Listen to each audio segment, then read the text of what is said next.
편하기는 한데 잘못 쓰면 독이 될 수 있다고 하니까 건강하게 안심하고 쓸 수 있는 방법을 좀 짚어보도록 할게요. 첫 번째, 페트병 티백 미세 플라스틱 논란? 그러면 티백은 2분 이상 우리지 말고 페트병 서늘하고 그늘진 곳에 보관하면은 좀 걱정을 덜 수 있다고요. 네. 네, 요새 참 미세 플라스틱에 대한 어떤 그 근심, 걱정이 많이 크고 실제 많이 이슈화 되고 있습니다. 네. 실제 미세 플라스틱은 뭐냐면 우리 눈에 보이는 페트병과 같은 플라스틱이 아니고요. 네. 그것도 훨씬 눈에 보이지 않지만 작은 크기를 의미하는데요. 보통 1에서 수십 마이크로미터 사이를 보통 미세 플라스틱 말하고요. 네. 근데 요새는 1 마이크로미터 이하는 별도로 또 지칭하기도 합니다. 바로 나노 플라스틱이라는 말을 하기도 하는데요. 근데 이런 것들이 실제 과연 우리 몸에서 검출이 되느냐가 중요한 건데 네. 올해 그 네덜란드 연구팀에서 22명의 혈액을 검사해봤어요. 근데 17명한테서 혈액에서 미세 플라스틱이 검출돼서 어머. 논란이 된 적이 있습니다. 근데 이런 것들에 대한 유해성도 지금 계속해서 연구 중인데요.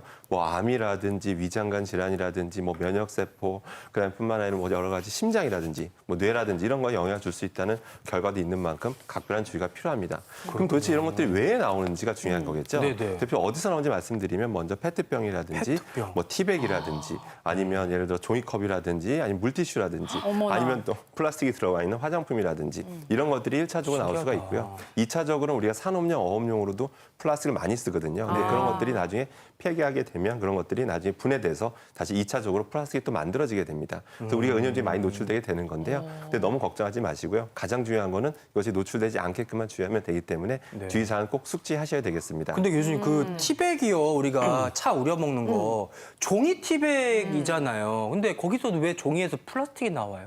일단은 최근에 그 캐나다에서 연구된 네. 바가 있는데요. 그 캐나다에서 연구했던 건 사실은 종이 티백이 아니었고요. 그 삼각 티백입니다. 근데 그 삼각 티백이라고 하는 거는 소재가 주로 PET 소재랑 나일론 소재를 많이 쓰는데요.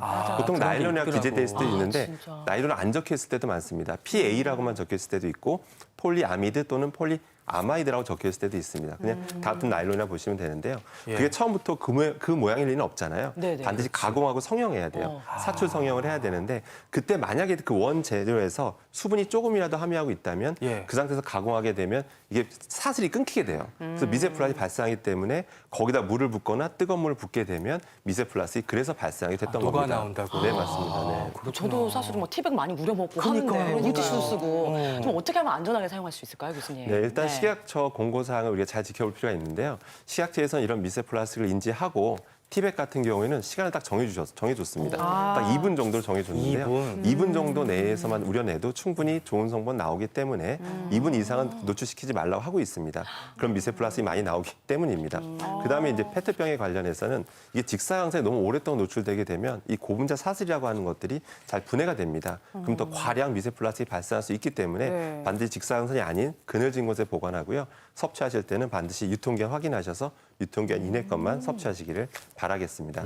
티백 우릴 때 진하게 푹 우려내고 또 맞아. 그거 아까워가지고 한 번 더 우리고 막 이랬는데 그러지 말고 2분 이내로 우려낼 거 권해주셨고요. 그 다음도 굉장히 의외예요. 보시면 새 마스크 이렇게 냄새가 나잖아요. 뜯으면 그게 유해 물질이다. 포장 뜯고 1시간 후에 사용하라. 이것도 진짜 어머 의외예요. 정말 뜯자마자 사용한 지 벌써 이제 2년이 돼가는데 이게 무슨 얘기인가요? 그동안 많이 먹었어요 벌써. 사실 네, 실제 우리가 네. 일회용 마스크 많이 쓰시잖아요. 네. 아무래도 면 마스크보다 효과도 좋기 때문에 그럼 딱 뜯었을 때 아마 냄새 다 맡아보셨을 때 쾌쾌한 냄새를 맡으셨을 맞아요. 거예요. 네. 그럼 다들 그냥 일반 소독약 냄새라고 생각을 하시고 마음 편히 쓰셨는데 사실은 그게 아닙니다. 그 이유가 뭐냐면 최근 연구 결과에 따르면 올해 얼마 전에 나왔거든요. 그게 바로 휘발성 유기 화합물들 대표적으로 메탄올도 있었고요. 뭐 포르말데히드, 아세토나이트릴, 아세트알데하이드 등 이런 휘발성 유기 화합물이었던 거예요. 근데 다행히도 그런 거였는데 다행히도 세계보건기구 WHO 기준에 따르면 보통 1000에서 3000 마이크로그램 퍼 세제곱미터 수준을 기준으로 잡는데 그보다 좀 미량, 작은 양이긴 했습니다. 하지만 그런 불필요한 그런 어떤 유해한 물질을 들이마실 필요는 없잖아요. 그렇죠. 그렇기 때문에 꼭 기억하셔야 될 게 이 초기의 농도가 굉장히 높아요. 초기에? 그래서 1시간 정도 지나면요. 네. 통풍만 잘 시켜주면 대부분 농도가 꽤 많이 빠져나갑니다. 따라가는구나. 그렇기 때문에 반드시 개봉한 다음에 한두 시간 충분히 통풍시켜 주시고 그다음에 착용하시면 괜찮고요.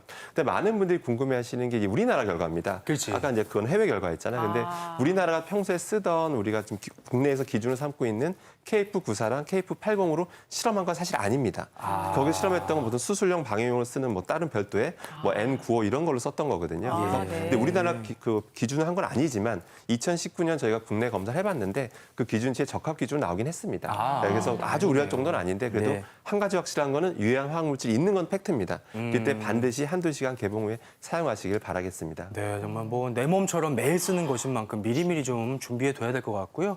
그다음 또 어떤 논란이 있는지 에어프라이어 장시간 사용은 위험?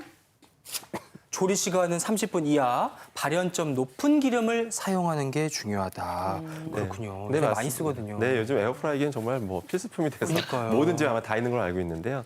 여러분들 꼭 기억하셔야 될 게 있는데 그 온도입니다. 사실은 그런 탄수화물이 많은 음식 같은 경우는 120도 이상에서 여러 가지 화학 반응이 일어나게 되는데요. 반응도 굉장히 복잡해요. 그러나서 결과적인 최종 생성물이 아크릴아마이드라는 게 만들어집니다. 그럼 예를 들어보면 감자를 예를 들면요. 감자 내에는 아스파라긴이라는 아미노산이 많고요. 또 그 안에 녹말 성분이 주를 이루다 보니까 녹말이 당으로 이루어진 거거든요. 그게 분해되고 화학 반응이 일어나게 되면 아크릴아마이드라는 발암 물질이 많이 생성되는 게 사실입니다. 그때 여러분들이 꼭 주의해야 될 게 세 가지인데요. 바로 조리 온도, 조리 시간, 조리 양입니다. 예. 조리 시간은 30분 이내 정도로 최선을 하시고요. 조리 온도도 가급적이면 120도 이내로 세팅하시는 게 중요하고요. 네. 그다음에 중요한 게 조리 양인데요. 네. 조리 양이 적으면 좋다고 생각하시는데 그게 그렇지 않습니다. 아, 그래요? 적을수록 실제 더 탈 가능성이 있어서 그러면 더 유해한 물질이 더 많이 나옵니다. 그렇기 때문에 적당량을 채워주시는 게 좋고요. 혹시 소량만 넣게 된다면 반드시 조리 시간은 짧게 하시는 게 중요하겠습니다. 그다음에 이제 기름류도 이제 많이 사용하자. 튀김한다면 네, 기름을 네. 식용유를 안 쓸 수는 살짝 없잖아요. 바르지, 여기다가. 그럴 때 꼭 기억하셔야 될 게 발연점이라는 그 용어를 기억하셔야 되는데요.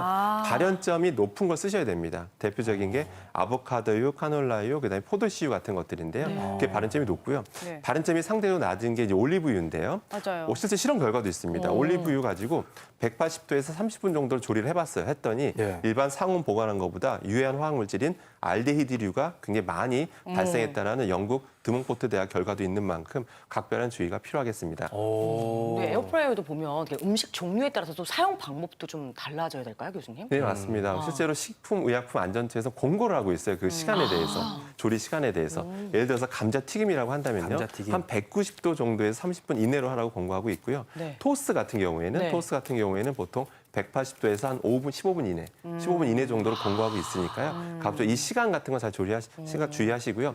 무엇보다 제일 중요한 거는 이게 그 안에 일어나는 화학 반응이 굉장히 복잡해요. 고온으로 가게 되면요. 정말 유해한 화학물질이 나올 수밖에 없습니다. 그렇기 때문에 튀김 음식은 가급적 줄이시는 게 제일 좋고요. 그리고 가급적 삶아 드시는 것을 권고드립니다.